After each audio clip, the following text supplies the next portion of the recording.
Hey everyone. So, as I mentioned in our class session online, my topic is the digital divide. But more narrowly, what I'm really focusing on is technology access and its impact on the global digital divide. There's a lot of YouTube content, some of the videos I posted that talk about tech literacy as being an issue, and also talk about the rural versus urban area, access to bandwidth and things like that, and wealth as being an issue. But it's surprisingly narrow in terms of it's highly focused on the U.S. Where my interest lays more is actually the intersection between the digital divide and leapfrogging. And what I mean by that is globally, there's a staggering amount of nations and individuals within those nations that have basically no access to online education in the way that we formally think of it.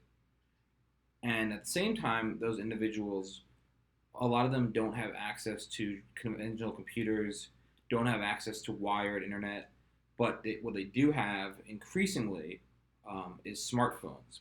And in a lot of ways, there are a lot of articles on this, but smartphones have leapfrogged traditional computers in developing nations because of a variety of reasons. A, they're accessible.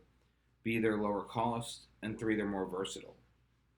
And so, what I'm interested in primarily is using smartphones and mobile devices as a form, as a way to leverage blended learning and make it more accessible. And what I mean by that is within nations that, like I said, have this limited technology access, allowing students to leverage smartphones, smart devices to create a blended learning environment where they would both learn in the classroom, but they would also learn through tools on their smartphones and their digital devices. And I think the power in this is there's an opportunity for some standardization.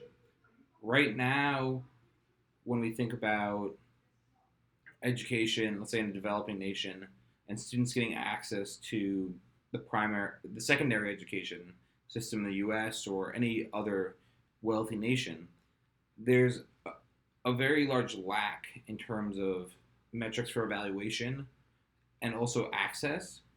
So essentially, some of the smartest people in the world aren't having the opportunity right now to participate in higher learning. Their access to education is being limited.